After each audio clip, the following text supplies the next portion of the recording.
Padre Javier por un lado, Pablo Muñoz por el otro. Pablo, ¿cómo te vas? Gracias por atenderme. Hola, muy buenas tardes y muchas gracias por la invitación también para hablar de este tema. No quería hablar de un tema más bien efímero. Pablo es doctor en filosofía, ha escrito más de un libro ya hasta el momento, está publicando ahora, está sacando su segundo o tercer libro, si no me equivoco, Pablo, ¿no? Tercer libro, Tercer sí. libro, exactamente. Y lo que hablamos antes la otra vez con el tema de Canadá fue una cosa más bien efímera del momento, de una cuestión que estaba en todos los diarios.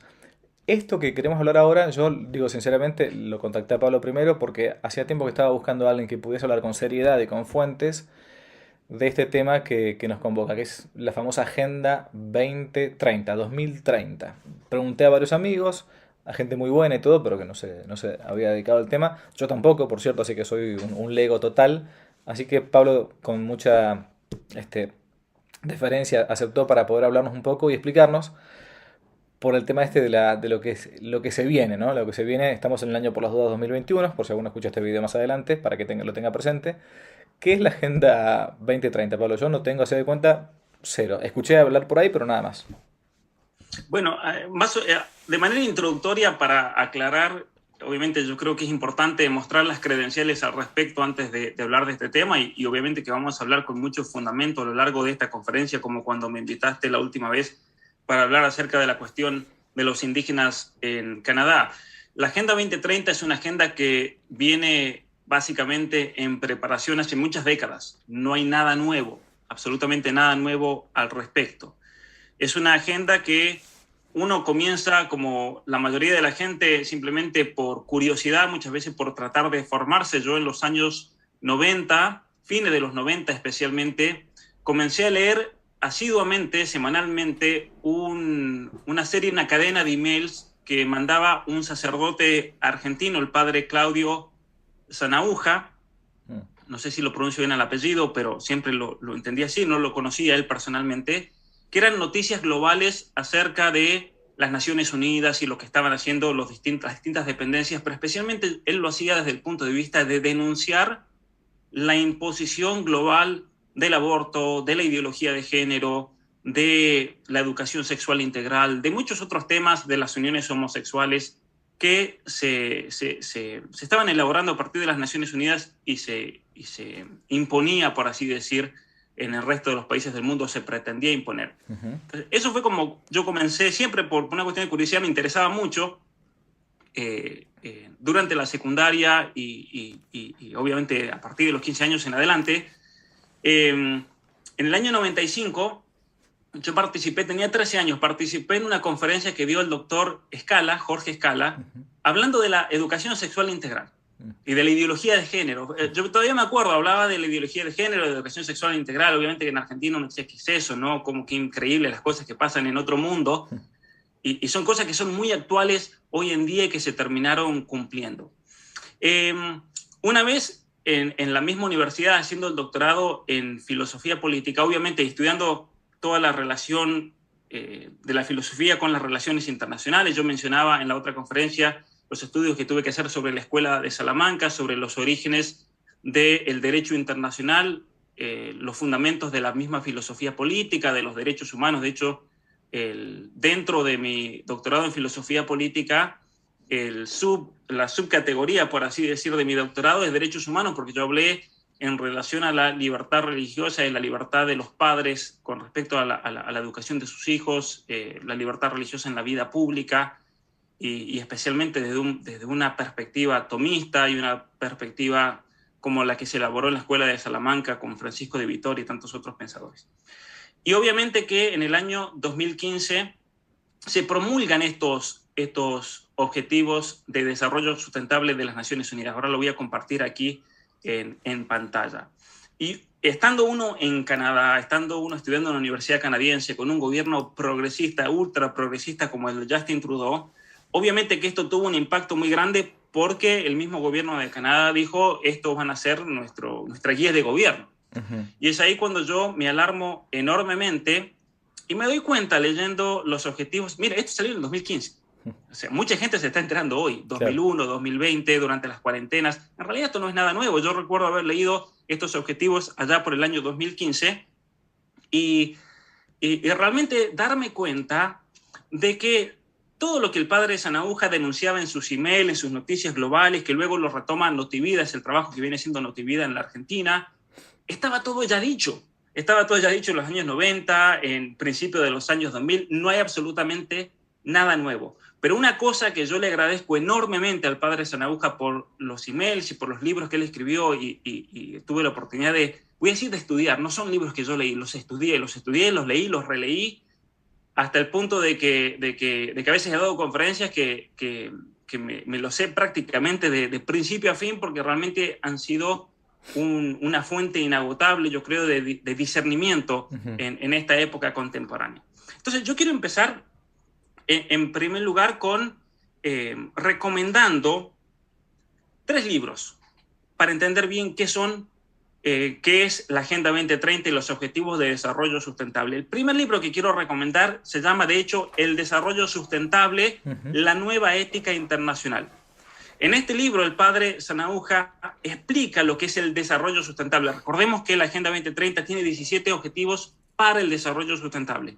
Y en este libro el padre desmenuza absolutamente todos los artículos que han salido de las dependencias de las Naciones Unidas, donde hablan de cada uno de los objetivos.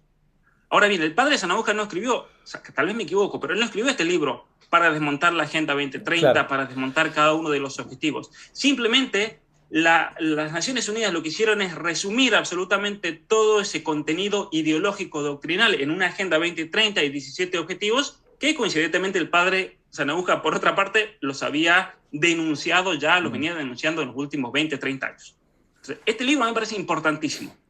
Es importantísimo. El segundo libro es escrito por un profesor de filosofía política de la Universidad de Lovaina, el padre Michel Chuyans, muy importante también porque él fue el embajador de la Santa Sede ante las Naciones Unidas, enviado por Juan Pablo II, y escribió un libro como fruto de su experiencia que él vivió en las Naciones Unidas, que se llama La cara oculta de la ONU. Es un libro importantísimo porque ahí demuestra que, en definitiva, los objetivos principales de las Naciones Unidas son el control poblacional, el aborto, la ideología de género, la educación sexual, las uniones homosexuales y especialmente el crear un nuevo orden mundial. El padre Chuyans, él dice lo siguiente: el peligro más grande para el cristianismo desde el siglo IV, cuando fue el arrianismo, sí, es el nuevo orden mundial.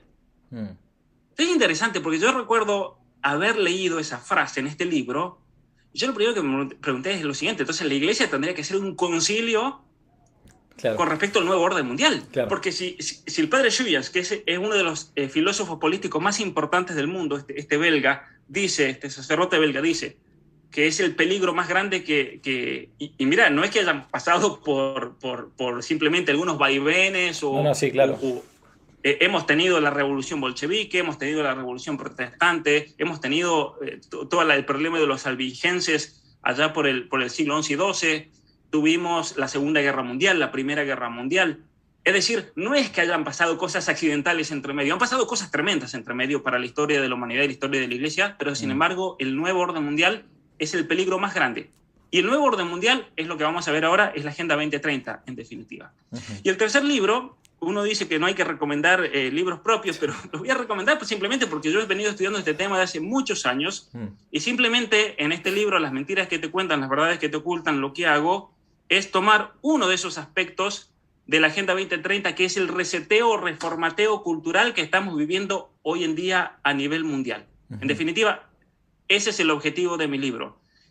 Centrarse específicamente en esta revolución cultural que se profundiza cada día más y se manifiesta especialmente en la Agenda 2030 para el desarrollo sustentable. Entonces, vamos a definir la pregunta que me hacía recién. Sí. ¿Qué es la Agenda 2030? Yo personalmente la defino así. La Agenda 2030 es básicamente un plan internacionalista, un plan globalista que busca en los hechos, en cuanto a los hechos, suplantar la soberanía de las naciones, sus constituciones, eliminar las constituciones y erigirse en principio y guía de toda decisión que se tome y que tienen como fin fundamental, y esto es importantísimo, el objetivo fundamental es imponer el aborto en el mundo, el control poblacional, la ideología de género como nuevo paradigma para entender al ser humano y que a su vez pone a la ecología, no a la persona humana, como el fundamento de toda decisión política. Esto es algo que no es que uno está sacando de la galera o estás inventando, sino que efectivamente hay gente que pone esto de modo público para que se sepa. Ciertamente que sí, y obviamente que para poder definir un movimiento, una ideología, para definir una Agenda 2030, uno tiene que pasar mucho tiempo estudiando, teniendo en cuenta todos los aspectos de la misma, y a partir de ahí elaborar una definición que describa de alguna manera la esencia de lo que se busca, ¿no? Y Ok. obviamente que la Agenda 2030 a mí me llevó mucho tiempo poder entenderla y poder decir fácilmente, que suena muy fácil en una oración, Mm. cuál es realmente el objetivo principal. Aquí hay varios elementos que podríamos mencionar, pero los voy a profundizar en un momento. En primer lugar, suplantar la soberanía de las naciones. Es decir, en los países en que una de las cuestiones que estos grandes ideólogos de las Naciones Unidas han visto es que no es fácil cambiar la constitución de un país. Lo que se hizo en Chile es un caso excepcional, lo lograron en Chile. Y en Chile, lamentablemente, la constitución que se va a crear va a ser una constitución totalmente progresista, una constitución en la cual se va a ver en cuanto a la ley plasmado toda la ideología posmodernista, por ejemplo. Lamentablemente para el pueblo chileno, o sea, el Chile como un gobierno constitucional lo van a destruir totalmente. Pero sin embargo en otros países tal vez no van a lograr cambiar la constitución, lo que han hecho es la vamos a suplantar por algo superior, lo cual también desde el punto de vista legal es algo anticonstitucional, no se puede hacer algo así, Mm. como vamos a ver en algunos ejemplos en un momento. Otro fin fundamental es imponer el aborto en el mundo, el control poblacional, lo distinguí yo en la definición porque no es lo mismo. Una cosa es, por ejemplo, hacer campañas de anticoncepción, como se están haciendo en Colombia, en Argentina, en tantos otros países, y otra cosa es imponer el aborto para los casos en los cuales la anticoncepción no funcione. Pero otro ejemplo u otra situación es imponer el aborto para realmente llevar un control de la natalidad. No es lo mismo, ¿no? Hay muchas personas, por ejemplo, que están a favor del aborto, pero ellos dicen, y lo cual está mal, obviamente, pero ellos dicen, bueno, para casos de violación, para casos en los que la mujer no pueda, que sea pobre, eso es un modo de promover el aborto, el cual está muy mal, pero hay otro modo de promover el aborto que es simplemente para controlar y disminuir la población mundial, lo cual es mucho peor porque estamos hablando de un genocidio, Claro. propiamente dicho. Entonces, en cuanto a la malicia, es una malicia mucho más intensa la que se manifiesta en la Agenda 2030. Mm. Y luego, la ideología de género como un nuevo paradigma para entender al ser humano. ¿Por qué es eso? Porque, en definitiva, la ideología posmoderna, que es la ideología que está de fondo en todo este desarrollo político dentro de las Naciones Unidas, niega la realidad de la naturaleza humana, la realidad de los universales, niega la realidad del ser humano como un ser racional, como un ser pensante, y por lo tanto es a partir de los sentimientos que cada uno de nosotros se debe constituir en ese género, cualquiera que sea de los 500.000 géneros que andan dando vueltas por las redes sociales. Ujú. Y me parece importantísimo el hecho de que es la ecología, no la persona humana, la que está de fondo como objetivo y como fundamento de toda decisión política. Y esto, a ver, para que se entienda bien. Yo sé que hay mucha gente que le tiene una ternura enorme a los gatos. Yo sé que hay gente que, por ejemplo, ve una ballena que se encalló en una playa determinada y se le parte el alma y el corazón y es capaz de viajar 10.000 kilómetros para empujar la ballena y volverla al mar. Pero sin embargo, toda decisión política y social debe tener por centro no a la ballenita que se encalló en Playa del Carmen, sino a la persona humana y el bien suyo como un ser espiritual, como un ser racional. Sin, obviamente, dejar de lado, tampoco esto quiere decir que uno tiene que ser cruel con los animales, para Claro, nada. totalmente. Pero una ballena no debe ser el criterio de decisión Mm. política para dirigir una nación. O un perro, ¿no?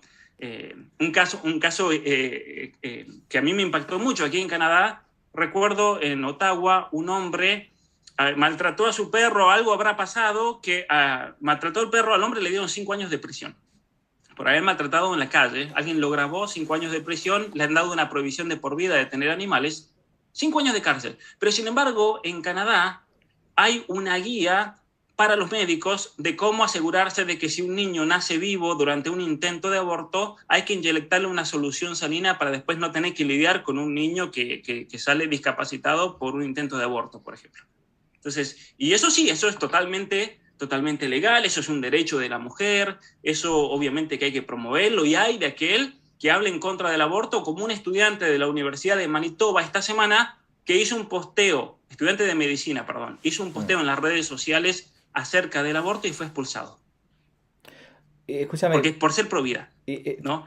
estas políticas, digamos, al parecer, y corregime si me equivoco, ¿no? Supuestamente irían, tienen que tener toda una finalidad, porque las acciones siempre buscan tener un fin, en principio, al menos una excusa. La excusa o la finalidad que plantean es supuestamente para reducir la población, por ese tema del aborto, la ideología de género, etcétera, ¿no? ¿Por eso es o no? No entiendo. O por el tema del dióxido de carbono, el monóxido, monóxido de carbono, ¿no? El tema del oxígeno, falta para el oxígeno para la gente del planeta. ¿Es por eso? Supuestamente, pues yo soy un bruto, pero no sé, ¿así funciona? Bueno, en definitiva, al menos a partir del texto, lo que uno puede discernir, no solamente el texto de la Agenda 2030, sino de todos los textos, los miles de textos que han salido de las dependencias de las Naciones Unidas en los últimos 25 años, hay una clara referencia como punto final objetivo al tema del control poblacional y del aborto. Después, todas las otras causas, la causa del agua, como vamos a ver en un momento, la causa del clima, la causa del cambio climático, de las lluvias, simplemente se usan como excusa para justificar el aborto en el mundo. Ah, ok. Ahora, hay una cuestión económica también de fondo. Por un lado tenemos a gente que está ideológicamente poseída y está enfurecida con tratar de imponer el aborto en el mundo, como es el caso de Bill Gates, cuyo padre fue el presidente de Planned Parenthood en los Estados Unidos allá por los años 70, cuando se hizo la Conferencia Mundial de Reducción de la Población en el 74 en Bucarest. Entonces, Bill Gates, de hecho, él tiene videos donde dice en las entrevistas que el tema del aborto y el control poblacional era un tema de conversación en la familia, y es algo que obviamente el tipo tiene ahora miles de millones de dólares y lo pone al servicio porque es lo que él cree. Eso por un lado. Pero por otro lado tenés la cuestión financiera también de Planned Parenthood, porque Planned Parenthood saca miles de millones de dólares con el tema del aborto, pero Planned Parenthood, por otro lado, es una de las organizaciones que organizan, valga la redundancia, todas estas reuniones y conferencias internacionales de las Naciones Unidas. Es un sponsor.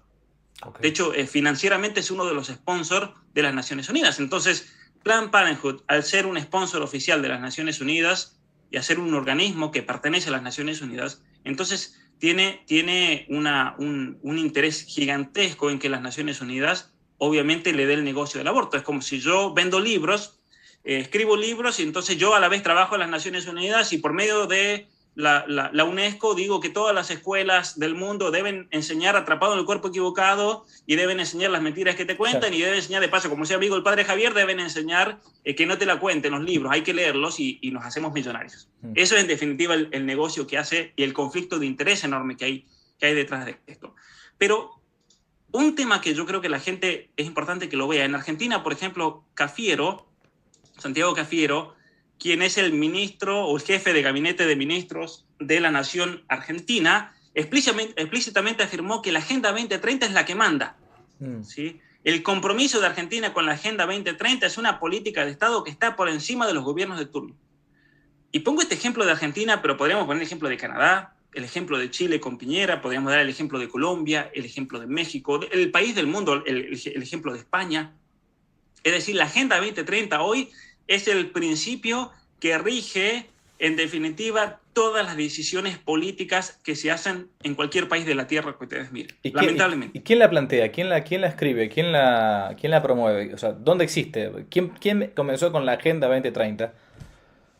Muy bien, eso es una pregunta interesantísima, porque el primero que plantea la Agenda 2030 es David Rockefeller en la Conferencia del Cairo en el año 1994. Y hubieron varios intentos de agenda. Primero estuvieron los principios para la agenda, necesito el año 2000, la Agenda 21, ahora hablan de la Agenda 2030. Se ha ido postergando porque obviamente que no estaba dado el momento social para poder imponerla. Recordemos que en el año 94 se habla del tema del aborto. Bueno, voy a mencionar un poco en un momento cada una de esas conferencias. Pero la Fundación Rockefeller, históricamente, y la familia Rockefeller, ha sido el alma detrás, al menos en el siglo XX, de esta nueva reordenación mundial. De hecho, es la Fundación Rockefeller la que alrededor del año 1921 crean la Liga de las Naciones, porque ellos usan ese principio kantiano de que si todos somos un solo país, ya no va a haber guerra. Es la paz de la tierra, ¿no? Es la promesa de la paz del anticristo que siempre denuncia el gran padre Leonardo Castellani, que ahí lo veo atrás. Sí. Pero, por ejemplo, ellos fundan la Liga de las Naciones. Cuando viene el debacle de la Segunda Guerra Mundial, esos obviamente tienen que ser borrón y cuenta nueva, porque fue una estafa la Liga de las Naciones, y en el mismo edificio, con la misma gente, fundan las Naciones Unidas inmediatamente después de la Segunda Guerra Mundial, por lo cual es una organización malnacida desde el comienzo. Siempre fue así. Y eso fue algo que yo lo pude palpar directamente estudiando un pensador, un filósofo católico, mientras estaba haciendo el doctorado. Como era el tema de derechos humanos, tuve que leer cantidad de documentos previos a la elaboración de lo que fue la Carta Universal de los Derechos Humanos del año 48, y es Jacques Maritain, que él, de paso, enseñó aquí en Canadá, fue profesor de filosofía en Canadá, fue embajador de Francia ante los Estados Unidos. Y leyendo realmente todo el trasfondo filosófico de fondo, era un trasfondo obviamente masónico, totalmente secularizante. De hecho, el mismo Maritain habla de que es necesario en el mundo establecer una fe secular, que es necesario... podríamos hablar de eso en otro momento, pero es realmente terrible la propuesta que él propone en esa época de su vida, que está en El hombre y el Estado, creo que es el nombre en español de ese libro, donde propone una fe secular, que hay que dejar de lado la religión en privado y en público. Los niños tienen que profesar esa nueva fe del Estado, de los derechos humanos, una propuesta totalmente masónica. Y luego, durante ese proceso, es una historia complicada por todos los agentes que hay, pero por ejemplo los miembros de la Escuela de Frankfurt, como son las voces autorizadas a nivel mundial de la sociología mundial, los incorporan dentro de todo este replaneamiento después de la Segunda Guerra Mundial. Por eso también esa infiltración marxista o de la nueva izquierda dentro de las Naciones Unidas. Tenemos las grandes conferencias, atrás de las cuales siempre estuvo Planned Parenthood, las grandes conferencias mundiales de las Naciones Unidas. Tenemos en el año 2006 los principios de Yogyakarta, en el año 2009, como las naciones de la Tierra no estaban implementando esto porque decían, bueno, no tenemos la gente, no tenemos el dinero, no hay ONGs ahí que se dediquen a esto. Hay ONGs para el terrorismo, por ejemplo, en la Argentina, las Madres Plaza de Mayo, pero no hay una ONG que se dedique a las cuestiones de género, de sexo. Claro. Y entonces es cuando se funda el Club de los Buenos, ya que preguntas de personajes con nombre y apellido. Se juntan los multimillonarios más poderosos de la Tierra, entre los cuales estaba Bill Gates, Warren Buffett, estaba George Soros, Rockefeller, miembros de la Fundación Ford, y ellos deciden entonces poner en práctica por medio de donaciones gigantescas. Ellos comienzan lo que ahora en la filosofía política se llama la filantropía capitalista. ¿Qué es la filantropía capitalista? Es un modo, básicamente, primero de lavar dinero y de blanquear dinero y de evitar pagar impuestos por medio de donaciones de miles de millones de dólares a fundaciones propias que ellos se arman para no tener que evitar pagar impuestos. Y por otro lado, esas fundaciones funcionan como mecanismos para, por medio del activismo social, implantar una ideología, puede ser el feminismo, puede ser el aborto, las uniones homosexuales, las leyes de identidad de género en todos los planetas de la Tierra, en todos los países del planeta Tierra. Entonces, a partir del 2009 comienza, de hecho está el año 2010 dentro de los estudios de la filosofía política como el año en el que hay un quiebre entre el activismo social dentro de las universidades y el activismo social práctico en el terreno político y en el campo de la acción en todo el mundo. Uh-huh. Es impresionante eso, ¿no? Ahí es cuando surgen todas las organizaciones feministas, cuando surgen todos estos grupos de derechos humanos que ya no se dedican solamente a la cuestión de desaparecidos, del marxismo, del terrorismo, sino que se dedican directamente a cuestiones relacionadas al activismo social a partir de todas las ideologías que surgen dentro del posmodernismo, que el que quiera aprender más de eso, lo invito a hacer el curso que estoy dando en este momento por mi canal de YouTube. Entonces, hay muchos otros elementos igual relacionados con estos que no nos dan el tiempo de abarcar, pero ahí está también mezclado el tema del lavado de dinero por las armas, el lavado de dinero por el tema del narcotráfico, el tema del lavado de dinero por la misma prostitución.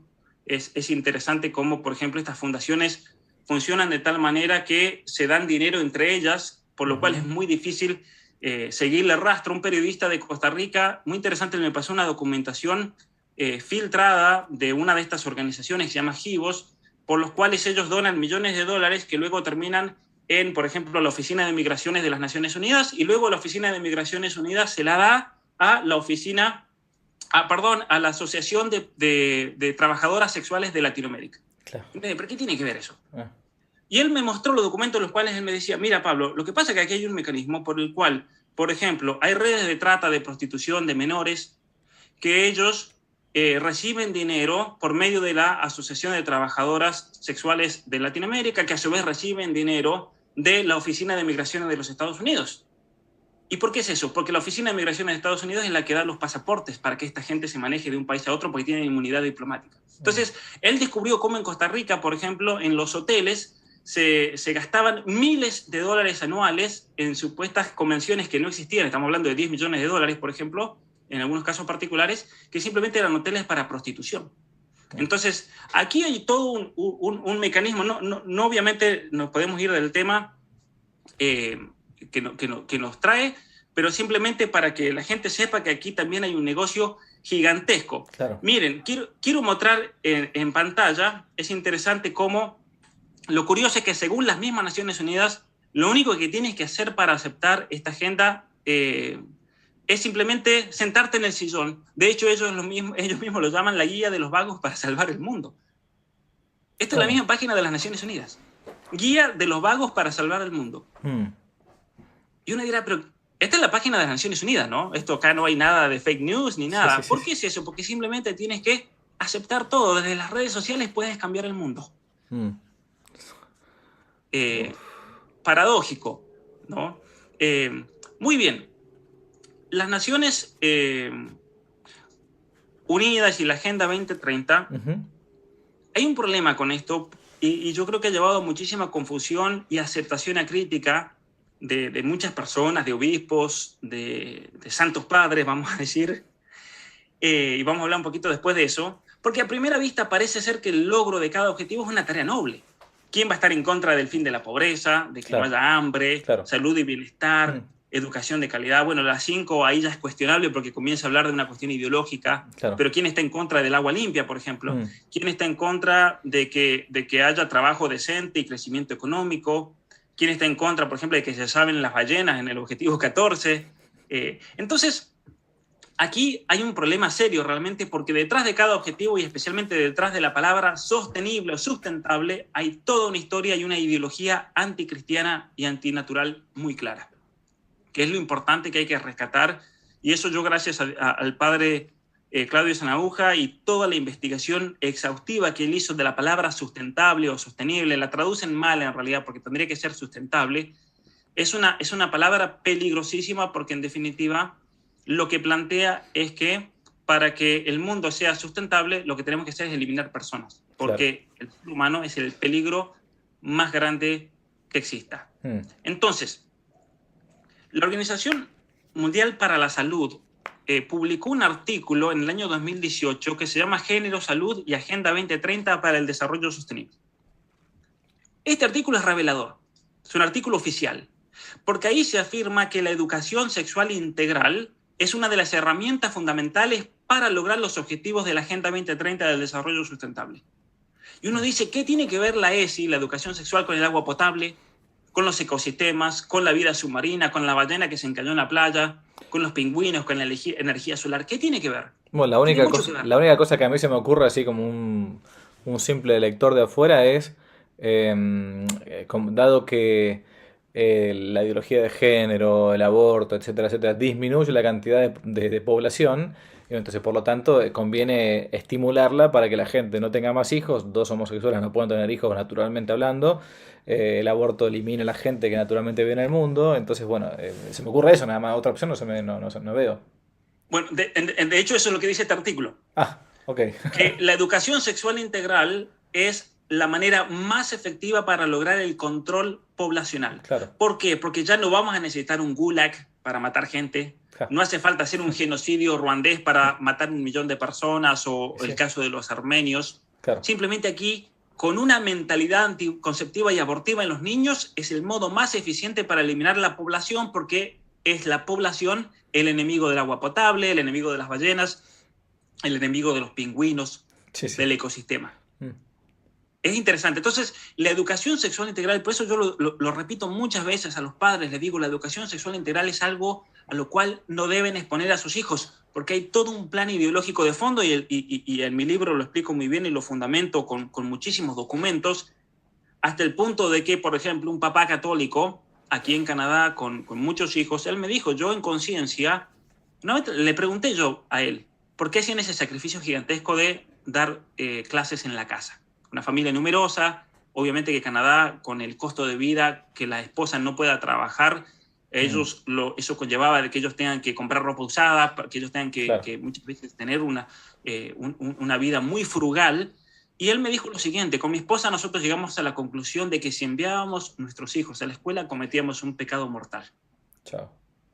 Y eso es algo muy fuerte realmente, y especialmente es un testimonio muy grande de un católico que está dispuesto incluso a hacer sacrificios enormes para que no le perviertan intelectualmente y espiritualmente a sus hijos. Eso es la ESI. Ahora bien, hablando de personas, como decía la cantante colombiana, esto lo dijo en mayo de este año, 2021, 18 de mayo, la cantante colombiana Margarita Rosa, tener hijos siempre será un acto irresponsable. Que sea pensado como algo natural lo hace más irresponsable aún. Monstruo, total. ¿Y por qué puse este ejemplo? Porque este es el modo de pensar que se ha inculcado hoy en día a través de todos estos programas de lavado de cabeza por medio de la ESI, por medio de las distintas dependencias de las Naciones Unidas. Hoy en día, tener un hijo es un acto de irresponsabilidad para esta gente porque el ser humano es el peligro más grande para el planeta Tierra. Claro. Entonces, ellos, asimismo, que tienen esta mentalidad anticonceptiva, se ven como salvadores. Es realmente perverso, ¿no? Es realmente perverso esto. Ahora bien, padre Javier Olivera, con la cantidad de gente que lo sigue, si hiciésemos una encuesta a los 150,000 seguidores en YouTube, a toda la gente que lo conoce a través del sitio, y le preguntamos a la gente, ya que estamos en un mundo democrático, ¿cuántos de ustedes en algún momento votaron para que se apruebe esta agenda? Probablemente te digan que nunca. Nunca votaron directamente. Absolutamente nadie. Claro. Nadie. Nadie la conoce. Ni siquiera nuestros políticos estuvieron. Sí. Exacto. Simplemente lo tuvieron que aceptar cuando entró en vigor en el año 2016. Y eso es clave para entender la imposición ideológica y la transformación a nivel global que yo denuncio en mi último libro, ¿no? Es tremendo realmente esto. Porque la gente, esto lo recibieron de arriba. Y así como lo recibió de arriba la gente, lo recibieron de arriba los políticos. Esta es una imposición global. Y le dijeron a la gente, bueno, aquí están las condiciones. Y si usted como presidente de Argentina, como presidente de X país no acepta, se acabó. Aquí la oligarquía financiera internacional, la gran banca y la usurocracia, que es el verdadero modelo político que existe hoy en el mundo, es la usurocracia, directamente te causan una desestabilización tal que se acabó el gobierno. Entonces los políticos, con tal de permanecer y aferrarse al poder, porque no quieren que los invadan como le pasó a Irak, por ejemplo, que Irak se hizo el malito con la Agenda 2030 y lo invadieron, te inventan armas de destrucción masiva y se acabó. ¿No? Entonces, ese es el problema que estamos viviendo hoy en día. Pero vayamos, yo quería hacer una serie de puntos breves para explicar realmente por qué es una agenda perversa, para que la gente lo entienda y quede claro realmente todo esto. En primer lugar, la Agenda 2030, y esto a mí me parece gravísimo, afirma explícitamente que es un programa concreto para aplicar y coordinar los resultados de las grandes conferencias y cumbres de las Naciones Unidas. Entonces, a ver, si la Agenda 2030 es un resumen de todas esas cumbres, tenemos que ver de qué se trataban esas cumbres. Entonces, veamos, que esto es lo que denuncia el padre Sanahunja incluso antes de que se dé la Agenda 2030. ¿Cuál era el objetivo? DACA 1964, alterar la imagen de la familia y alentar la homosexualidad. Bucarest 1974, controlar la natalidad e impulsar el aborto. Ahora bien, el que lo dude simplemente tiene que ir a los documentos que se promulgaron y van a ver esto. Cairo 1994, promulgar los derechos sexuales y reproductivos, lo cual significa aborto, y la igualdad de género. Pekín 1995, promocionar la ideología de género. De hecho, en Pekín 1995 fue la estrella que habló en esa conferencia fue Judith Butler. Y claro, como los países del mundo se escandalizaron ante la locura del género, ¿qué hicieron las Naciones Unidas? Decidieron postergar la votación para el documento final 2 días más. ¿Y cuál fue el problema de eso? De que la mayoría de los países no tenía plata para cambiar el pasaje porque ya les habían dado el monto fijo y no podían quedarse 2 días más. Eso me lo contó el enviado de Argentina, de apellido de la Torre. Y se tuvieron que ir el domingo porque tenían el pasaje a la noche, no podían pagar los $2.000, $3.000 de multa por miembro de la comisión para quedarse y el hotel y demás. Entonces fue una trampa que hicieron. Eso es interesante, para promocionar la ideología de género. La nueva ética y moral atea de la Carta de la Tierra de 1993. El que quiera puede leer esta carta, es terrible realmente, porque es básicamente una mezcla de ecología pagana con teología de la liberación pagana también. Detrás de esto estuvo Hans King, por ejemplo, estuvo Leonardo Boff. Sí, están todos los nuevos, lo que decían los nuevos 10 mandamientos de la humanidad, ¿no? Eso mismo. Y es interesante cómo todos estos terroristas intelectuales de los 70, todos se volvieron ecologistas de repente, todos paz y amor, los mismos que promovían las revoluciones en Latinoamérica en los 70, son todos ahora paz y amor y protejamos las ballenas. Está la carta de la Cumbre de la Tierra de Río de Janeiro de 1992. Por eso, a ver, el Día de la Tierra es un día tremendo realmente para la humanidad que se celebre, porque es en conmemoración a toda esta ideología realmente pagana, ecologizante y totalmente en contra del hecho de la realidad del ser humano. ¿Por qué? Porque estas cumbres llamaban a disminuir la población pobre por el control de la natalidad. Y esto es importante decirlo, ¿por qué? Porque en la Carta del 92 ha cambiado el lenguaje. Y eso obviamente, nuevamente lo repito, gracias al padre de Sanahuja, que fue el que me hizo ver eso en sus libros. En el año 92 se usaba que había que traer el aborto para eliminar a los pobres. ¿Por qué es eso? Porque los pobres, en una visión evolutiva, darwinista de la historia, los pobres tienen hijos que van a ser pobres. Como si un pobre nunca pudiese salir de la pobreza o de su condición por medio de la educación, del trabajo, del esfuerzo. Bueno, entonces, si vamos a eliminar la población, la pobreza, tenemos que matar a los pobres, se acabó. Hoy en día decir eso es políticamente incorrecto.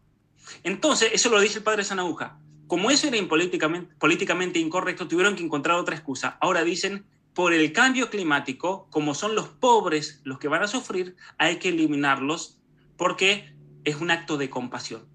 ¿Y qué significa esto? Supongamos que hayan cataclismos climáticos.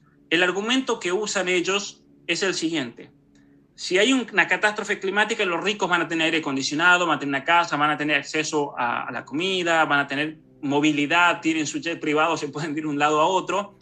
En cambio, el pobre no tiene cómo. El pobre que vive en Bangladesh sube 3 metros el nivel del agua y se ahogaron todos. Claro. Entonces, en un acto de misericordia por el cambio climático, tenemos que darles la posibilidad de que aborten para que no tengan hijos, y de esa manera es un acto de compasión. Y eso, en mi libro, en un capítulo, lo titulo como la justicia climática, que es un término que yo lo aprendí leyendo documentos de Planned Parenthood. Ellos hablan de la justicia climática. La justicia climática es un acto de compasión por el cual prevenís que el pobre tenga hijos y de esa manera lo librás a ese niño que nacería de tener que sufrir los cataclismos del cambio climático. Es macabro todo el pensamiento de esos tipos, ¿no? Porque es macabro. Y esto es textual lo que estoy diciendo. ¿No? Aquí no estoy haciendo una interpretación conspiranoica, ¿no? Estas son cosas textuales realmente de este pensamiento. A mí me parece macabro, sí, realmente. Yo creo que esa es la palabra justa, ¿no? Veamos que la Agenda 2030, además, cambió de argumento entonces porque hablan de ellos literalmente de la amenaza del cambio climático, la degradación del medio ambiente, y por eso hay que plantear el control de natalidad de los pobres, ya que son los que van a sufrir. Pero muy bien, esto es parte también de este otro programa. Aquí un artículo cito de Federico Jiménez Los Santos, el gran historiador español, que él dice: en 2030 no tendrás nada y serás feliz. El proyecto comunista mundial, que es del Foro Económico Mundial, que aplauden Macron y Merkel en Davos. Ajá. Entonces, en definitiva, hay una intención real, que eso está en el libro El Gran Reseteo, lo pueden leer ahí, en la página del Foro Económico Mundial, en el cual ellos dicen: a ver, uno de los problemas que se van a seguir es que hay mucha gente, hay que eliminar a la gente, y la gente que quede, vamos a construir una sociedad totalitaria, una sociedad, una nueva normalidad en la cual la gente no tenga que trabajar porque todo va a ser reemplazado por la inteligencia artificial, por las máquinas. Y entonces lo que vamos a hacer es que la gente viva con un salario básico universal. Es el modelo cubano, básicamente. Claro. Y en ese modelo no van a tener nada, pero van a ser felices. Ahora, ¿cómo es que eso se va a dar? Yo la verdad que no lo sé. Así que, Esto, obviamente... lo plantean casi al nivel de 1984 de Orwell, entonces, una cosa así. O sea, el planteo es un estado totalitario donde seguramente ellos no van a ser los peones, sino que van a ser los jefes, ¿no? Obviamente. 1984 se caracteriza, a mí me parece, esa sociedad por tres características. Hay tres características especiales. El único gobierno, el partido que no se puede derrocar, que vendría a ser esta élite que gobierna el mundo. Luego, el hecho de la carencia, la pobreza. Y el tercer elemento es la manipulación del lenguaje, claro, o la neolengua, sí, que es lo que estamos viendo hoy en día con el tema de la ideología de género y el control del lenguaje. Aquí en Canadá, que puedes ir a la cárcel por no dirigirte con el pronombre de género de una persona determinada, por ejemplo. Es lo mismo, ¿no? Claro. Es lo mismo. Qué impresionante esto. De hecho, y esto lo ven muchas personas, no es solamente uno que dice, bueno, miren, muchísimos pensadores, gente que sabe mucho más que uno, hablan de que la intención siempre de la ONU fue de funcionar como una especie de gobierno mundial, y cada uno de sus ministerios, cada uno de las dependencias de las Naciones Unidas sean los equivalentes a los ministerios globales. Entonces, la Organización Mundial para la Salud es un hecho, es el Ministerio de Salud Mundial. Sí. La UNESCO es el Ministerio de Educación. Y eso es un hecho. En Argentina, por ejemplo, el Ministerio de Educación es la UNESCO, pero sin embargo el que opera concretamente es la Open Society. Si no, no me creen, vayan a la página del Ministerio de Educación de la República Argentina. Marzo, creo que fue el 8 de marzo, firman un convenio por el cual la Open Society en la Argentina se hace cargo de la educación en nuestro país en todos los niveles. La Open Society de Soros. Entonces, es realmente claro, a mí me parece, esta embestida globalista, totalitaria, de control total en todos los niveles, en todos los niveles, ¿no? Podríamos hablar del tema del pasaporte, por ejemplo, ahora sí, que se quiere imponer sanitario a nivel mundial, sanitario. Escúchame, antes la iglesia, de algún modo, o el cristianismo, de modo genérico, podía ser una especie de muralla de contención, de dique, ¿no?, de contención de toda esta basofia, ¿no? Pero el problema está en que a veces uno encuentra personajes que, sin jugarle la intención, porque eso uno no, solamente se lo sabe Dios, digamos, ¿no?, pero terminan diciendo que hay que estar a favor de esta nueva ideología, nueva corriente, como uno quiera llamarle, porque es el modo en que va avanzando, bueno, que es parte del progresismo también esto, ¿no? Que así como el mundo va avanzando, también la iglesia, el cristianismo, la cultura occidental debe como volcarse hacia ese progreso. Ahora, ¿te parece que sigue existiendo una contención como antes o no? Porque de hecho la cosa está muy, pero muy, al menos como dicen los italianos, movimentada, muy mezclada, ¿no? ¿Cómo viene la mano ahora? ¿Cómo se ve? Yo creo que estamos viviendo una crisis tremenda dentro de la cristiandad hoy en día. No solamente en el mundo en general, que eso es evidente, porque en la Revolución Francesa se veía una crisis nacional tremenda, pero los católicos entre ellos no tenían una crisis. Bueno, tal vez estaban los sacerdotes que se vendían al régimen, pero entre los cristianos de la Vendée ellos no tenían una crisis, ellos tenían una guerra tremenda. Los cristeros no sufrieron una crisis entre ellos de decir, bueno, a ver, aquí estamos claudicando. Hoy en día estamos sufriendo ese tipo de crisis, que es la peor crisis que puede sufrir una institución, me parece. Porque Eh, de fondo está esa ideología progresista que cree que lo que sea que ocurre en la historia es bueno simplemente por el hecho de que ocurre. Porque está esa falsa creencia hegeliana de que todo lo que va pasando en la humanidad es una manifestación del Espíritu Santo. Eso es un error gravísimo. Y yo creo que esa es la herejía más peligrosa que ha surgido en los últimos siglos, que es lo que denuncia el padre Julio Membiel en su libro De la Cábala al progresismo. Ahora bien, el progresismo se va manifestando de distintos modos. En un momento se manifestó como modernismo, en otro momento se manifiesta como teología de la liberación. Hoy en día se está manifestando como posmodernismo infiltrado dentro de la iglesia, que no tiene nada que ver con el modernismo anterior que criticaba. Bueno, está relacionado ideológicamente, pero no es lo mismo. Todo lo que es la teoría queer, todo lo que es la filosofía de los márgenes, marginados, que es en definitiva la filosofía que luego da origen a la teología de la liberación. ¿Y por qué es una filosofía peligrosísima? Porque esta filosofía de los márgenes, de las afueras, por así decir, es una ideología que dice que tenemos que dejar de lado la cultura occidental que se ha impuesto, es algo muy propio de la ideología del postcolonialismo, la noción del ser, las categorías filosóficas, y tenemos que, por lo tanto, validar otras formas de filosofía, especialmente basadas en el no ser, en formas no europeas, y eso es una negación de la misma esencia de Dios. Entonces, de entrada ya es una herejía tremenda.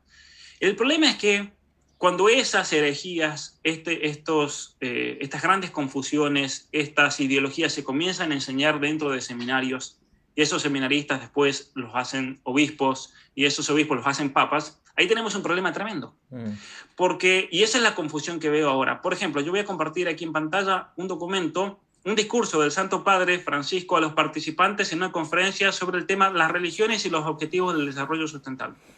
Es que hay cosas tremendas. Después de lo que estamos hablando, él dice lo siguiente, la Agenda 2030, ahí en el párrafo segundo, dice lo siguiente, la Agenda 2030 y los Objetivos de Desarrollo Sostenibles aprobados por más de 190 naciones en septiembre de 2015 fueron un gran paso adelante para el diálogo mundial a la enseñanza de una necesaria nueva solidaridad universal. Eso, en mi opinión, es un error gravísimo. Es un error gravísimo porque la Agenda 2030 y los Objetivos de Desarrollo Sostenible son hoy en día la agenda palpable y práctica para la destrucción de la civilización occidental cristiana. Especialmente cuando la misma agenda te dice, el objetivo de esta agenda es implementar todos los grandes objetivos de las grandes conferencias, que son eminentemente anticristianas. Si no, ¿para qué Juan Pablo II escribió en contra de estas conferencias y denunció tremendamente con encíclicas? Que son fortísimas, que son el fundamento más cercano hoy en día de la teología moral. Y una teología moral que no solamente es para católicos, porque yo conozco un montón de pastores, conozco un montón de evangélicos, de anglicanos que usan, por ejemplo, el Evangelium Vitae para aprender teología moral y le enseñan dentro de sus iglesias porque es un contenido realmente potentísimo.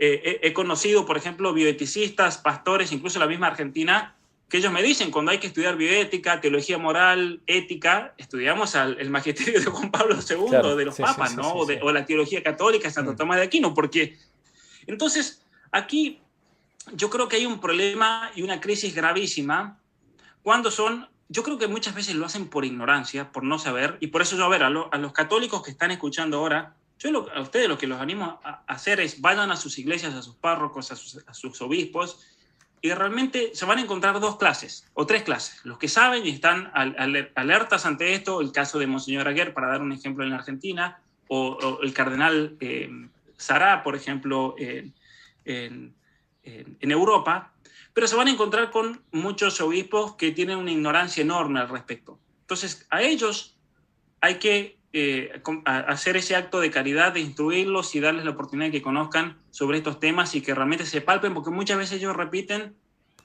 porque no han tenido buena formación. Sí, tal cual. Lamentablemente. Y eso es la mayoría de los seminarios. La mayoría de los seminarios en la iglesia tienen una formación desastrosa. Luego están los ideólogos, los obispos ideólogos, los sacerdotes ideólogos, que yo creo que eso hay que enfrentarlos y hay que combatirlos. Porque realmente... no por hacerle un daño personal o esto no es una batalla de uno a uno, un duelo, claro, no. Es por la cantidad de gente que pueden llegar a afectar ellos. Tal cual. Y me parece que yo creo que la gente tiene que comenzar a levantar la voz y manifestarse en contra de la Agenda 2030, en contra de los objetivos. Y si ustedes ven esto en su parroquia, lo ven en su colegio, lo ven en su institución, lo ven en su orden religiosa. Porque mirá, no voy a mencionar, pero hay sacerdotes que me siguen, que me han mandado documentos diciendo mi congregación religiosa está cambiando las constituciones en el próximo capítulo general, adaptándolas a los objetivos de desarrollo sustentable.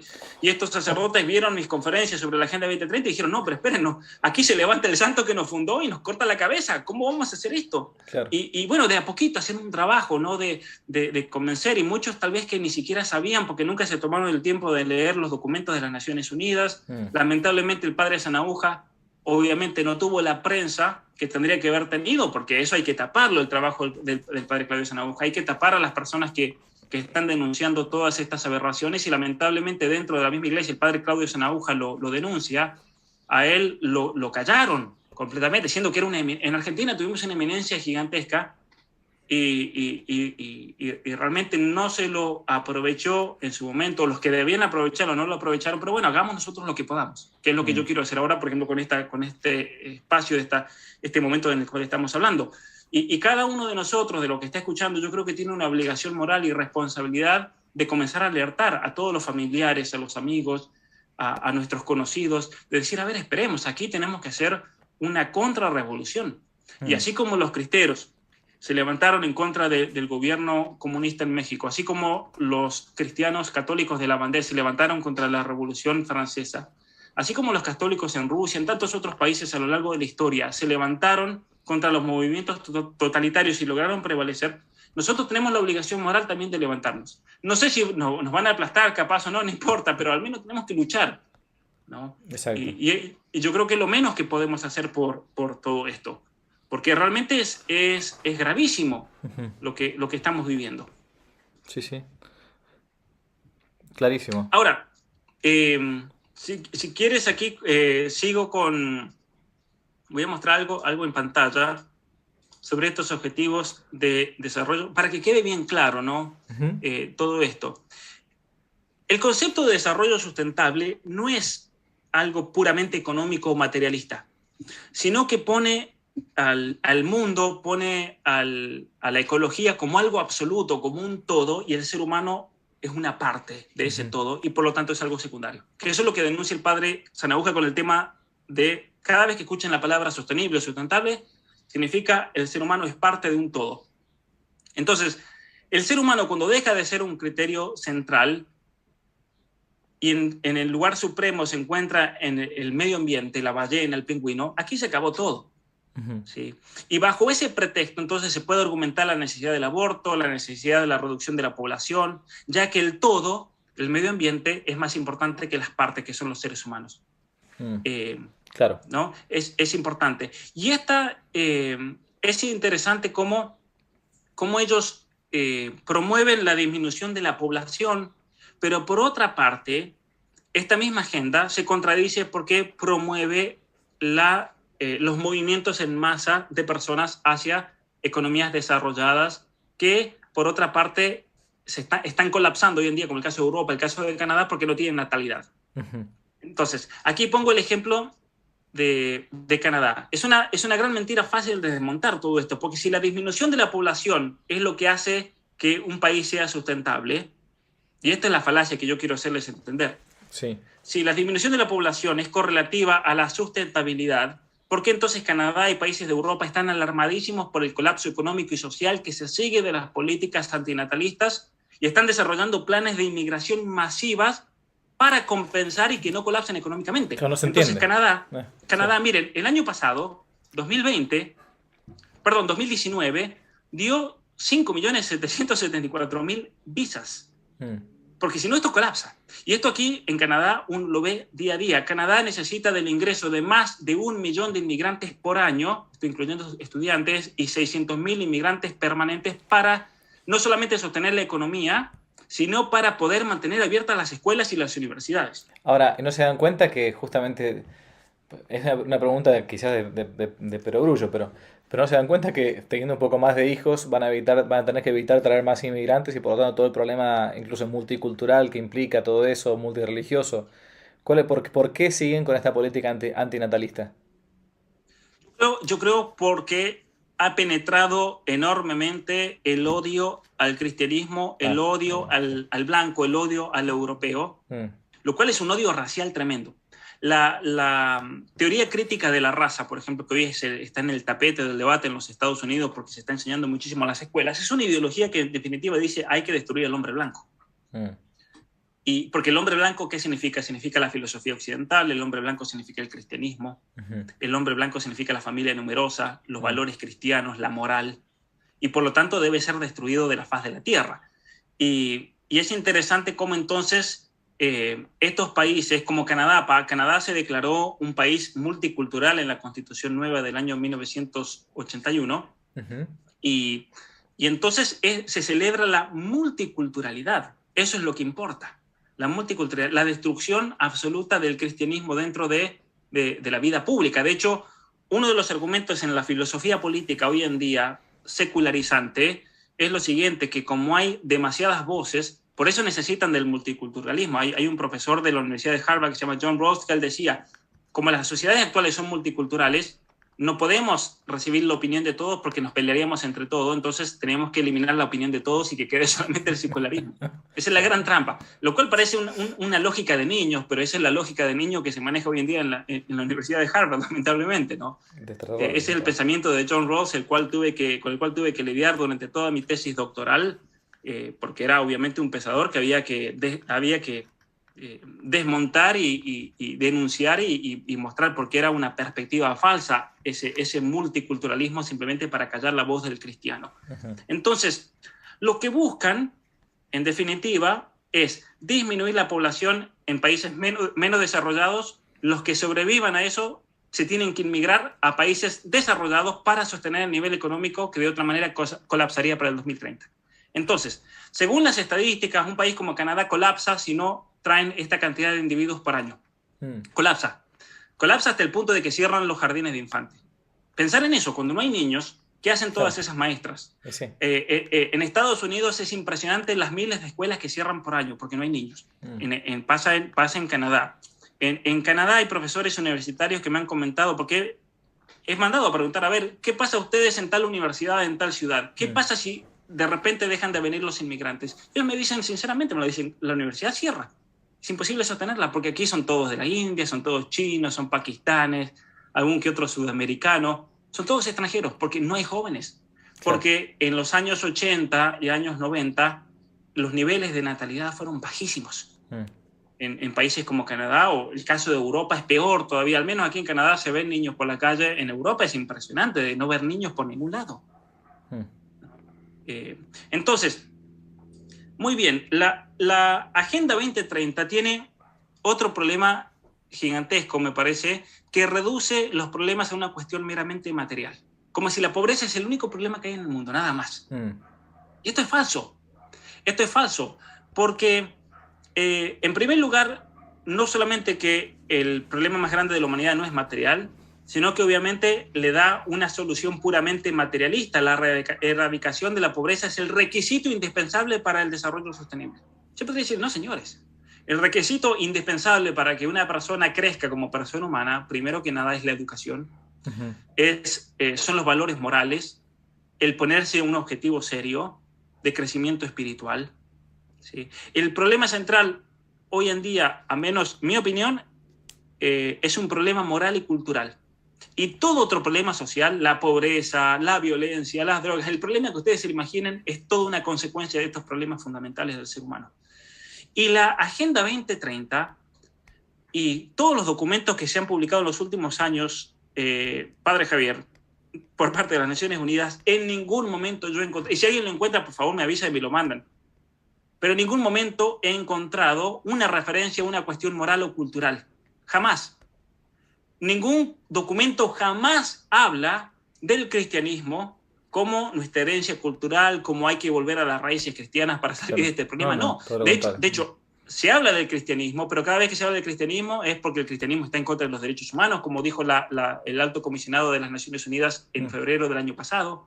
El mayor enemigo de los derechos humanos es el cristianismo, qué es el miseria. obstáculo más grande para la imposición del aborto. El que quiera esos documentos, vaya a mi página web, que están ahí todos denunciados, explicados y traducidos del inglés al español. Entonces, es increíble. Otro problema que yo veo en esto, para que la gente también pueda pensar en esto y profundizar más. Erradicar la pobreza no trae como consecuencia directa el bienestar total del ser humano. Por ejemplo, Canadá. Voy a poner el ejemplo que yo conozco directamente. Aquí no hay pobreza, en general. Pero, sin embargo, Canadá y los países nórdicos, donde se ha erradicado la pobreza, al menos en comparación con los pobres de otras regiones, tienen problemas enormes que aquejan al ser humano. Ujú. Y se han profundizado incluso con respecto a otras sociedades. Por ejemplo, los niveles de depresión, los niveles de drogadicción y de suicidio son altísimos en estas sociedades. Altísimos, más que en Argentina. Aquí en Canadá, los problemas de género, de trastornos de identidad de género, son tremendos con respecto a un país pobre como la Argentina, por ejemplo. Entonces, sí, sacamos la pobreza, pero los problemas humanos no solamente que no se erradicaron, sino que se han profundizado todavía. ¿Y el problema cuál es? El problema es un problema eminentemente moral. Cuando Solzhenitsyn, Alexander Solzhenitsyn, si alguno no lo conoce, yo los aliento enormemente a que lean su obra, porque Alexander Solzhenitsyn, según muchos pensadores, él y Juan Pablo II fueron los que hicieron que colapse la Unión Soviética y el comunismo en el siglo XX. Juan Pablo II, por todo su trabajo y especialmente por su autoridad moral, y Solzhenitsyn por las denuncias que él hizo de las atrocidades del siglo XX. Y a él, en el año 81, le dieron un premio muy importante en los Estados Unidos, y la conferencia que él tenía que dar cuando recibió el premio era la siguiente: ¿por qué pasó eso en las Naciones Unidas? Y esto fue lo que él dijo, así de simple. Él dijo lo siguiente: yo cuando era niño le preguntaba a mis abuelos por qué pasaba esto en la Unión Soviética, y ellos me decían porque nos olvidamos de Dios. Y él se sube al escenario, explica eso y dice: y si ahora ustedes me preguntan, yo tengo que robarle la respuesta a mis abuelos. Los hombres se han olvidado de Dios, por eso es que todo esto ocurrió. Claro. Esto es profundísimo. ¿Y por qué es eso? Porque si Dios es el objetivo del ser humano, el fin del ser humano trascendente, una vez que nosotros olvidamos ese fin trascendente, todos nuestros actos, nuestras virtudes, nuestros objetivos pierden valor. Caemos en un nihilismo y una desesperación total. Sí. Y entonces, aparte se agrega el hecho de que en las Naciones Unidas erradicar la pobreza significa que los pobres no tengan hijos, por el aborto. Eso significa. ¿No? Impresionante. Lo cual me parece gravísimo realmente. O sea, a ver, después de todo lo que hemos hablado ahora, que ya es suficiente, ¿puede realmente un cristiano, un católico, un sacerdote, un obispo, un papa estar a favor de la Agenda 2030? No puede. No puede. Porque es lo más anticristiano, es cortarse la rama donde está parado. Sí, y claramente que no. Yo creo que es importantísimo, digo, para tanto el trabajo de Pablo como la gente que pueda llegar a ver esto, que comience a comentarse este tema. Lo que decía Pablo recién de este sacerdote argentino fallecido, yo tuve la gracia de conocerlo, de estar un par de veces con él, el padre Sanahuja, que por muchos era llamado en su momento profeta de calamidades, como que no hay que darle bolilla porque es una especie de conspiranoico, todas las cosas que siempre se dicen. Bueno, hoy por hoy estamos viendo que paso a paso, no solamente este sacerdote, hay muchísimos otros que también vienen hablando hace décadas de este tema. Es importante que se empiece a difundir, se empiece a compartir, se empiece al menos aunque cuando lo censura YouTube, porque en algún momento capaz que también censuran estos temas en YouTube, así como censuran el tema del bicho, también puede censurar el tema este ahora. Comencemos a decirlo al menos de boca en boca. Uno no puede plegarse al movimiento del mundo cuando va contra, por un lado, Dios nuestro Señor, y por otro lado, contra el mismo sentido común. O sea, porque a final de cuentas Dios nunca se opone a la naturaleza, en cuanto al orden natural, quiero decir. Por eso es importante darlo a conocer y a su vez combatirlo. Es el modo más eficaz de seguir adelante con esta lucha. Así es, ciertamente, ¿no? Ciertamente. Y nosotros también, en realidad somos enanos parados en los hombros de gigantes, tanto de pensadores de la tradición cristiana como Santo Tomás de Aquino, pero también de aquellos que estuvieron anteriormente o que están todavía vivos, pero que nos precedieron, ¿no? Qué sé yo, el padre Sanahuja, Chinda Brandolino, el doctor Jorge Escala, cantidad de personas realmente que han hecho un trabajo enorme y que tal vez en ese momento no tuvieron el impacto que uno puede tener ahora, porque ellos fueron profetas, es decir, la gente los miraba y decía, no, para eso es una conspiración, porque no lo veían, pero ahora que nosotros lo decimos y la gente lo ve, dicen, claro, esta gente tiene credibilidad, pero recordarles que anterior a nosotros, cuando nosotros éramos adolescentes, yo recuerdo incluso la misma doctora Chinda Brandolino haber escuchado todos esos temas de las conferencias mundiales, de lo que pasó en Pekín, de lo que pasó en Beijing, y uno decía, yo en mi caso tenía 13, 14 años y decía, esto es tremendo realmente lo que nos transmite, pero uno en ese momento no veía el alcance y cómo eso podría llegar a afectar la vida de uno. Pero yo a ellos les agradezco enormemente una cosa, que ellos siempre decían que había que formarse, ¿no? Claro. Y gracias a Dios uno se formó y hoy en día tal vez no tiene algunas herramientas para dar una batalla contra todo esto, ¿no? Contra todo lo que estamos viviendo. Otro tema peligrosísimo, me parece, dentro de la agenda, que encaja perfectamente con esta revolución cultural, es que desplaza a la moral cristiana y la reemplaza por una nueva conciencia ecológica, que es el fundamento de la nueva ética universal anunciada en la Carta de la Tierra y esos 10 mandamientos que mencionaba, los nuevos 10 mandamientos de la Tierra. Entonces, la moral ya no pasa por el fin de la persona humana, por su bien personal, por la virtud, sino por el racionalismo ecológico manifestado en una gestión ecológicamente racional y las tecnologías ecológicamente racionales. Ese es el problema. O sea, uno me dirá, pero Pablo, ¿qué problema hay con que la gente tenga energía solar? Bueno, yo tengo energía solar, así es como ahora la iluminación que ustedes ven es por energía solar. Yo no tengo nada en contra las tecnologías. Pero sin embargo, cuando alguien me dice que la energía solar es la manera de ser ecológicamente responsable y es lo único que importa, es el único mandamiento que existe, le digo, no, pero esperen, señores. A mí la energía solar me encanta porque ahora me está iluminando y me permite conectarme con ustedes, pero ya está, es un instrumento, nada más. Claro. No es el fin de la persona humana. Exacto. Sí. Y si una ballena se encalla en la arena y yo voy pasando por ello, con gusto la empujo al agua, pero no es el fin de la persona humana y yo por eso no me voy a hacer una mejor persona y voy a crecer moral y espiritualmente por haber hecho eso. Hay algo mucho más profundo que todo eso, la misma relación con Dios. Bueno, podríamos hablar de toda la teología espiritual, la teología moral cristiana. Pero entonces, a mí me parece inentendible y contradictorio que líderes religiosos abracen esta agenda cuando es profundamente anticristiana y antihumana, ¿no? Como lo mencionaba recién por ejemplo, este discurso ha dado muchos discursos alrededor de la Agenda 2030. Entonces, a ver, si alguien tiene conexión directa con el Papa Juan Pablo II, perdón, con el Papa Francisco, manden este video, porque tal vez él nunca tuvo el tiempo de profundizar esto. Claro. Tal vez nunca tuvo el tiempo de decir, a ver, ¿de qué se trata esa Agenda 2030? El secretario le pasa la Agenda 2030 y lee el discursito en la audiencia general y después hace un mal enorme sin quererlo, ¿no? Exacto. Entonces, yo creo que,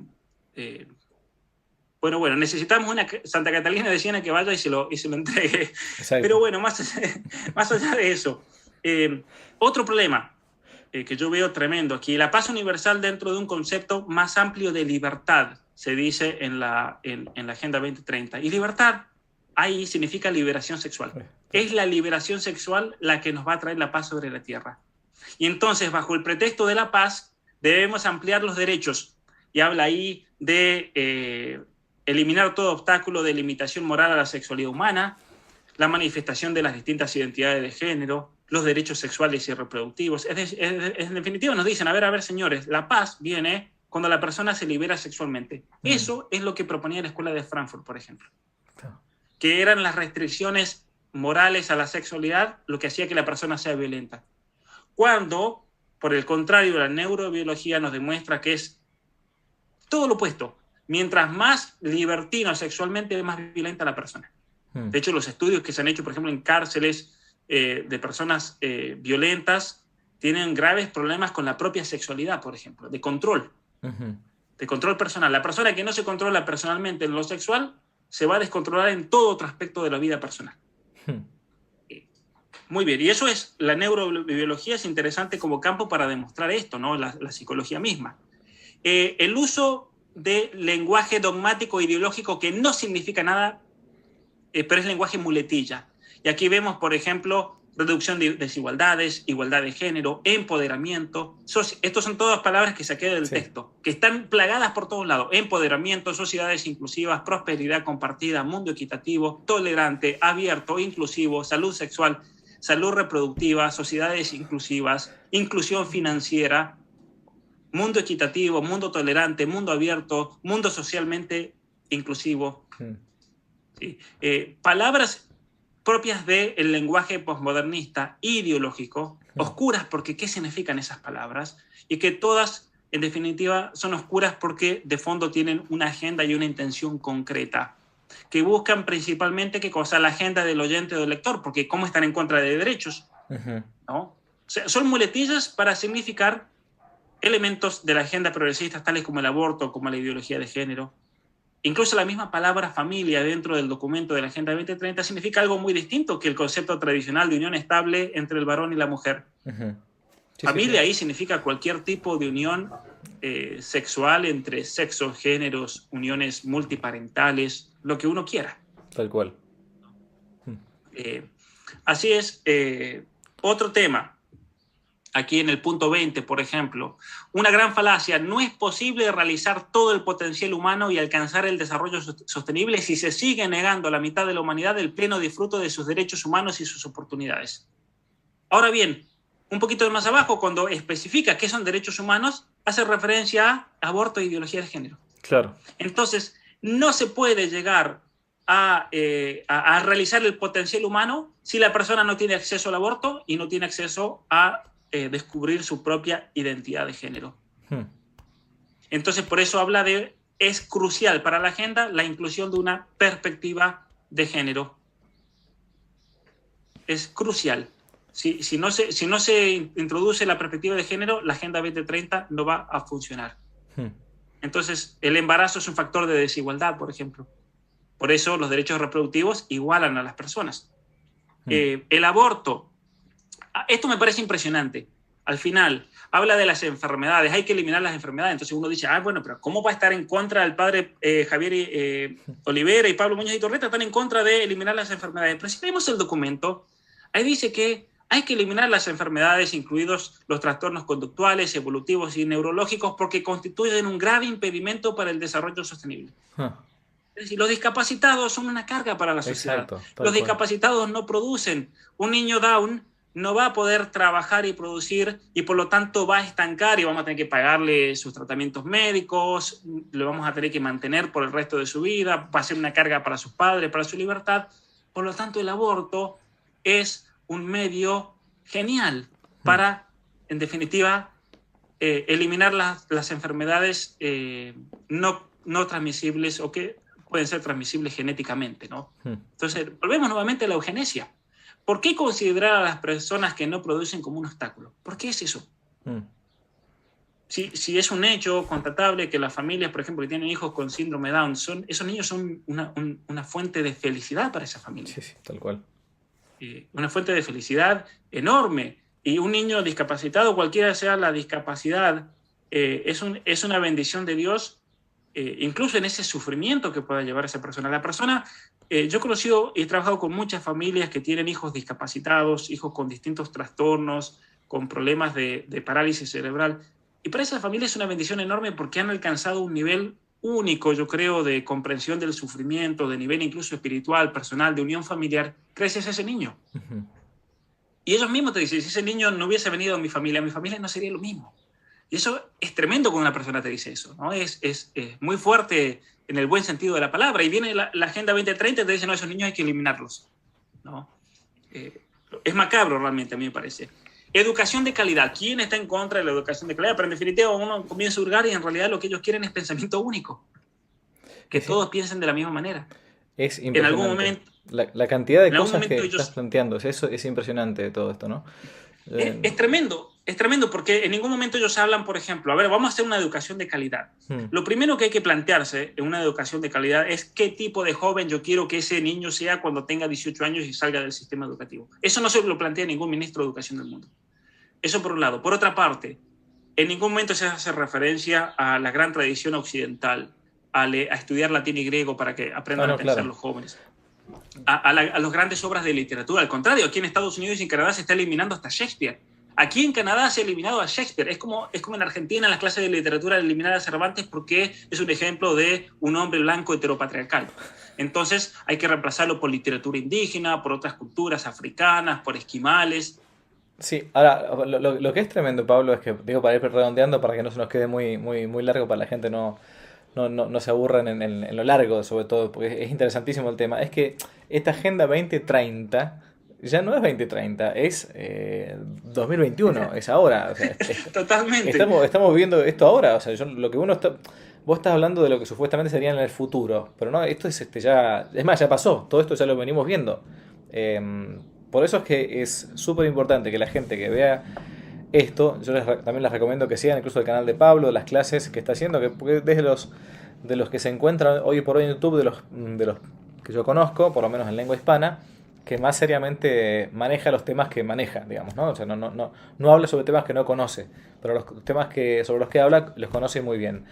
Es importante que se conozca de este tema, porque es cuestión de analizar la realidad hoy por hoy, la que estamos viviendo, y a su vez prevenir para futuro. Porque esto ya no se trata de algo que va a suceder en el año 2030, no. Viene, como decía Pablo, viene del año 70, 80 o antes, incluso viene preparándose algo parecido a lo que fue la Revolución Francesa, que durante todo el siglo XVIII, 1700, los pensadores revolucionarios que no vieron la Revolución Francesa, Rousseau, Voltaire, Diderot, todos estos tipos no vieron la Revolución Francesa, pero la prepararon. Bueno, ahora estamos viviendo lo que otros ya prepararon, ¿no? Es súper importante que se conozca ese tema de la Agenda 2030. Así que yo te agradezco enormemente el esfuerzo. ¿M? Te apoyo, te insto a que sigas con esto porque son pocos los que hoy por hoy se han metido a hablar, como decía al principio, cuando me busqué a alguien para que se ponga a hablar seriamente. Yo te he escuchado, prácticamente esto no ha sido una entrevista, ha sido una conversación, yo te escuché, soy un pequeño alumno nada más acá. Es bueno que sigas con este trabajo porque la verdad que es magnífico y es un modo también de algún modo seguir con como decías antes, lo de pararse sobre los hombros de un gigante siendo un enano, y así entonces uno continúa esto que es la tradición, que es ciertamente es una especie de eslabón de una cadena nada más. ¿Mm? Así es, sí, especialmente animar a la gente a que se formen también ellos y que, claro, es eso último. La agenda se llama 2030, pero es una agenda que está siendo implementada desde hace décadas y lo estamos viviendo cada día más en carne propia. Tal Así cual. que ahora nosotros lo que nos corresponde dar esta batalla, que es espiritual, es una batalla teológica de fondo, es una batalla por lo tanto cultural, pero a veces yo digo cultural y gente me ataca, no, pero si es teológica, bueno, pero cultural significa eso, Sí, sí. la cultura, lo que nos hace crecer, cultivar, en definitiva es la relación con Dios y toda la tradición teológica del cristianismo y toda la tradición filosófica anterior a eso también. Y bueno, tenemos que apoyarnos los unos a los otros y estar alertas, y a partir de ahí uno tiene que estar atentos para protegerse uno mismo, para proteger a sus hijos, para proteger a la sociedad, las parroquias, la institución en la cual uno esté, porque estas ideologías penetran y destruyen. Ese es el problema. Así es. Son destructivas realmente. Así es. Pablo, te agradezco muchísimo el tiempo. Ya te tendremos de vuelta por acá si Dios quiere en este canal. De vuelta los felicito a Pablo y también los insto a los que están viendo este programa, los que van a verlo después, que apoyen el canal de Pablo, que vean sus programas, que incluso compren su material, que realmente vale la pena. Vale la pena en lengua hispana. Bueno, ahora está traduciendo sus libros a otras lenguas, de hecho la otra vez me contó que el alemán también. Sepan que es de la gente seria que puede hacer que uno vaya creciendo espiritual y culturalmente. Dios los bendiga a todos. Gracias, Pablo, Dios te bendiga mucho. Muchas gracias, igualmente. Adiós. Muchas gracias por haber visto este video y haber visitado mi canal. Si no estás suscrito, te invito a hacerlo en este momento y a compartir este video. Si quieres más información acerca de mi trabajo, te invito a ir a la descripción donde encontrarás los links para todas mis redes sociales, mis libros y mi página web. Muchas gracias.